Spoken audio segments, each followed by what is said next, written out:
chose à faire, c'est de venir chercher Dieu. Et aujourd'hui, on a tendance de fois, lorsque les choses ne marchent pas, on cherche à courir derrière les gens. Parce que tu sais qu'il a certains statuts, ils peuvent m'aider. Et or, la Bible dit, maudit soit l'homme qui se confie à l'homme. Il y a beaucoup de gens aujourd'hui qui sont dessus par des hommes. Et il y a certaines personnes aujourd'hui, tu peux venir demander, il peut te donner 100 € aujourd'hui.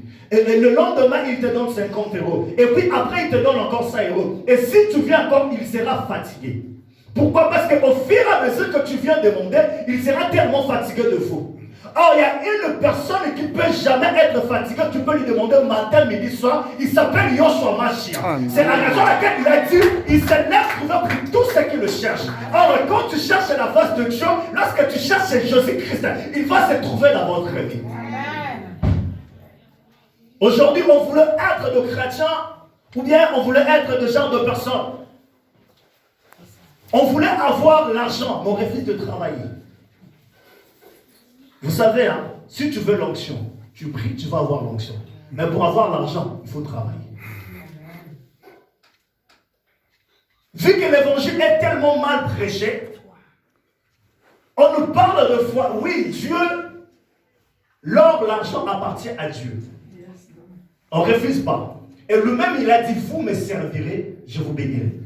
Si tu ne sers pas Dieu, tu ne peux jamais être béni. Or, dans notre terme, Dieu il est en train de nous dire que si tu me cherches, je vais te bénir. Si tu travailles pour moi, moi aussi je vais travailler pour vous. Mais aujourd'hui, les gens refusent de travailler pour Dieu. Les gens refusent de chercher Dieu. Mais les gens veulent simplement que Dieu puisse me bénir. Vous savez, vous pouvez faire 20 ans. Restez là, croisez vos bras. Vous dormez, vous vous réveillez. Vous allez avoir des songes et des rêves. Mais l'argent ne va pas descendre. L'argent ne va pas descendre. Si tu veux avoir l'argent, il faut aller chercher l'argent. Vérité. Si tu veux que Dieu puisse déclencher des choses, ou bien changer l'histoire de ta vie, il faut chercher Dieu. Et comme j'avais dit hier, que la Bible dit une chose que Dieu a rendu une femme dans la Bible au nom de Anna stérile. C'est Dieu lui-même qui l'a rendue stérile. Et lorsque Dieu a rendu Anna stérile, Anna n'a pas croisé ses bras. Anna n'a pas dit que vu que c'est lui-même Dieu qui m'a rendu stérile, je ne vais pas prier, elle va enlever cette stérilité-là. Mais la seule chose que Anna, elle avait fait, elle a commencé à chercher la face de Dieu. Vu qu'elle avait compris la révélation qu'il se lève pour tous ceux qui le cherchent, elle a commencé à chercher la face de Dieu. Et lorsqu'elle a commencé à chercher la face de Dieu, au moment où Pénina, elle était en train d'insulter Anna, mais Anna, elle n'était pas fatiguée, elle cherchait toujours la face de Dieu. Amen. Vous savez la chose que vous recevez avec la souffrance, c'est ce genre de bénédiction-là. La personne a peur de gaspiller certaines choses. Toute chose qui vient de la facilité, ça part aussi de la facilité. Mais la chose que tu as souffert, que tu as souffert pour prendre la chose, tu ne peux jamais gaspiller l'argent.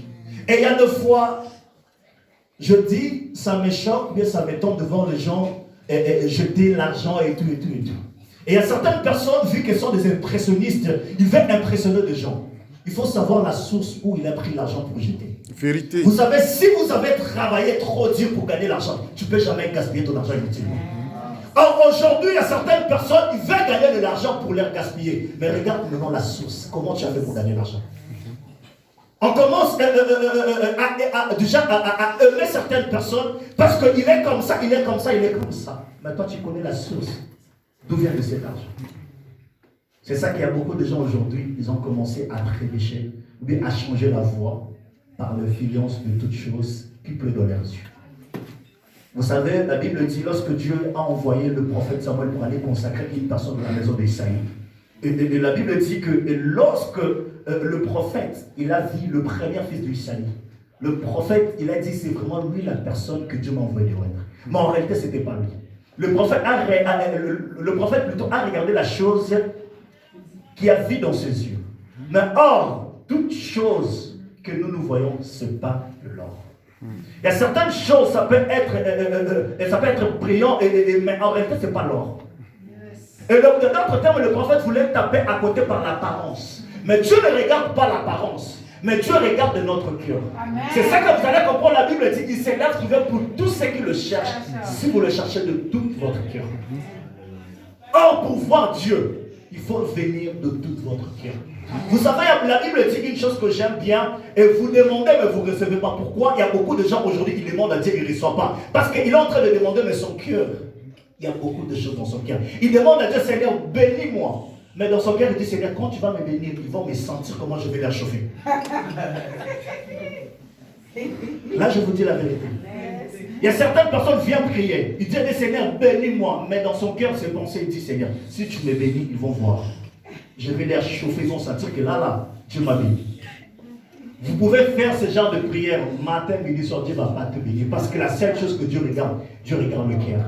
Lorsque le prophète, il a vu le premier fils d'Isaïe, il voulait oindre le premier fils, mais Dieu l'a dit non, ce n'est pas lui. La personne que moi j'ai envoyée, c'est une personne que son cœur est disposé.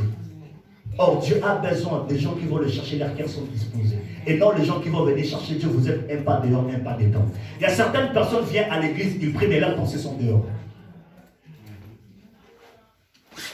Il vient prier, mais leurs pensées sont dehors. Il est en train de planifier. Pasteur, fais vite, moi j'ai un rendez-vous là. Et tu veux que Dieu puisse devenir. Tu ne vas pas voir la bénédiction. Vous savez, il y a une chose que les gens oublient. Hein? Il y a des choses que les gens oublient. Lorsque nous servons Dieu, il y a la bénédiction, il y a aussi la malédiction. La Bible dit qu'il soit maudit qui fait l'œuvre de Dieu avec négligence. Il faut dire la vérité au peuple de Dieu. Quand tu sers Dieu avec négligence, ta vie sera maudite. Quand tu sers Dieu avec légèreté, ta vie sera maudite. L'apôtre Paul, il dit une chose que j'aime, et je vais traiter mon corps dire pour la gloire de Dieu. Vous savez, toutes personnes qui ont traité leur corps dire pour la gloire de Dieu, ce sont toujours des gens que Dieu a honorés. Si tu veux voir la bénédiction de Dieu dans votre vie, ou bien des situations que tu es en train de passer actuellement n'arrivent pas à changer, est-ce que tu traites ton corps dire pour la gloire de Dieu ou pas? Et regarde la façon que tu cherches Dieu. Tu viens prier, tu viens à la face de Dieu lorsque tu as des problèmes. Mais lorsque Dieu te bénit, tu fuis. Papa, il y avait juste un ami. Et s'il est en train de galérer, il vient pour moi, prof, vas-y, prie pour moi. Si je prie, si Dieu le bénit, il fuit. 2 mois, 3 mois après, s'il galère, il revient encore. Prof, après pour moi, je galère. Je prie, Dieu ouvre encore des portes, il prend les finances, il part. 3e fois, lorsqu'il est venu, je dis, Seigneur, si réellement que c'est toi qui m'as appelé, bloque maintenant toutes les portes, afin que je puisse te servir. Il a fait 6 mois, il ne touchait même pas Dieu. Et puis après, il est rentré pour me dire, tu m'as maudit. Je dis non, je n'ai pas maudit, parce que c'est le temps maintenant que tu as besoin de vous. Parce que vous êtes des gens de chrétiens et tu veux l'argent, mais tu refuses Dieu. C'est comme si tu dis que non, je mange 2 œufs, mais je ne mange pas du poulet. Ça n'a même pas de sens. Parce que le poulet là provient de 2 œufs. Toi, tu veux 2 œufs, mais tu ne manges pas de poulet. Ça n'a pas de sens. Tu veux la bénédiction, mais tu refuses la personne qui donne la bénédiction. Alors le même a dit, il s'est là trouvé pour tous ceux qui le cherchent. Dans la situation qu'on est en train de passer actuellement, pour que le changement puisse entrer dans notre vie, il faut chercher la face de Dieu. Vous savez, aujourd'hui, on commence à critiquer les chrétiens. Les chrétiens sont des pauvres, les chrétiens sont ceci, les chrétiens sont cela. Pourquoi? Il y a une chose que j'aime, les gens qui sont de l'autre côté là. Ils ont un cœur pire pour aider. Mais nous, les chrétiens, notre cœur, elle est tellement mauvais.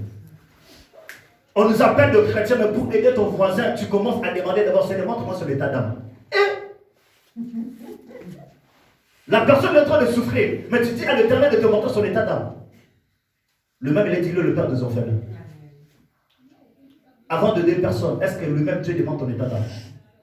D'ailleurs, il n'est pas venu pour le saint, il est venu pour le pécheur. Il a accepté de mourir sur la croix pour nous, le pécheur. Pour aider une personne, il ne faut pas regarder son état d'âme. Mais nous, aujourd'hui, on commence à tellement se poser des questions par rapport à plusieurs choses. Son état d'âme, son identité, son anani, son nanana, son nanana. Mais la personne est en train de souffrir. Vous savez, on reconnaît une très bonne personne lorsque vous êtes en train de passer dans des moments de difficulté. Mais lorsque j'ai l'argent, tu viens me dire, voilà, tu m'aimes, je ne peux pas te croire. Tu m'as dit que tu m'aimes parce que tu m'as vu que j'ai dessous. Mais lorsque je vais gagner, viens maintenant me dire que tu m'aimes. La Bible dit, car Dieu a tant aimé le monde, il a donné. Il a donné pourquoi? Parce qu'il a aimé. Lorsqu'on aime Dieu, il faut donner, il faut se sacrifier pour Dieu. Amen. Si on a besoin que nos vies changent, il faut chercher la face de Dieu. Parce qu'aujourd'hui, on nous a tellement menti dans plusieurs choses. Vous voyez, la vie chrétienne, c'est vraiment quelque chose d'heureux et tout, etc. Mais la vie chrétienne est tellement difficile. C'est vraiment une vie de discipline. Pour moi, je peux dire que si tu acceptes Jésus-Christ, tu entres dans l'armée infinie. Tu es devenu soldat. Parce que tu verras des choses que tu n'as jamais vues dans la vie. Vous allez comprendre que la Bible dit dans Amos chapitre 5, verset 4, la Bible dit, car ainsi dit l'Éternel, à la maison d'Israël, cherchez-moi et vous me vivrez. Or, pour vivre Dieu, il faut chercher Dieu. Or, pour voir Dieu, il faut chercher Dieu.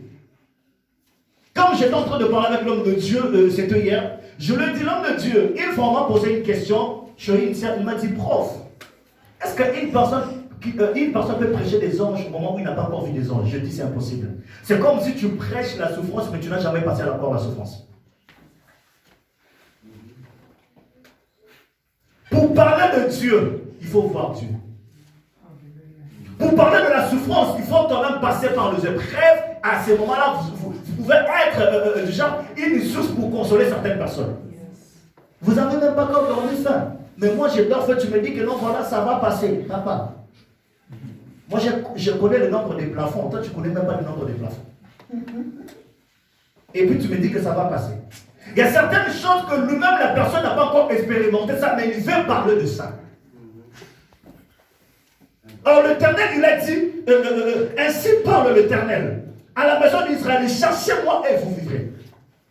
Or, une personne qui cherche, c'est une personne qui a une galère.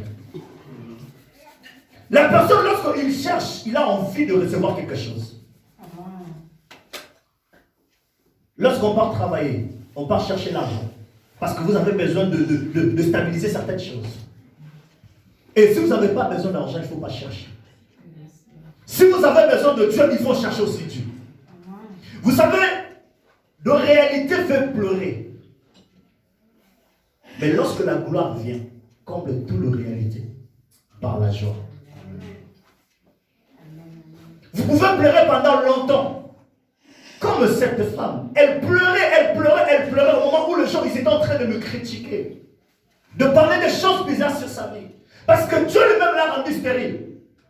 Mais lorsqu'elle a décidé de chercher la face de Dieu, vous allez comprendre qu'il y a certaines fois, papa, c'est pas dit que si vous êtes prophète, Dieu peut te montrer d'autres choses. Il y a certaines choses, Dieu peut te cacher. Vous allez comprendre, la Bible dit que lorsque Anna venait pleurer dans les temples de la maison de Dieu, le prophète il ne comprenait pas pourquoi Anna pleurait. Il y a certaines choses, le pasteur ne peut pas comprendre que vous avez besoin de telles choses. Dieu ne peut pas jamais montrer au l'homme de Dieu toutes choses que vous avez besoin. Dieu, il peut montrer juste une partie, mais certaines parties, il peut cacher. Pourquoi? Parce qu'il veut que lui-même, la personne, puisse chercher Dieu.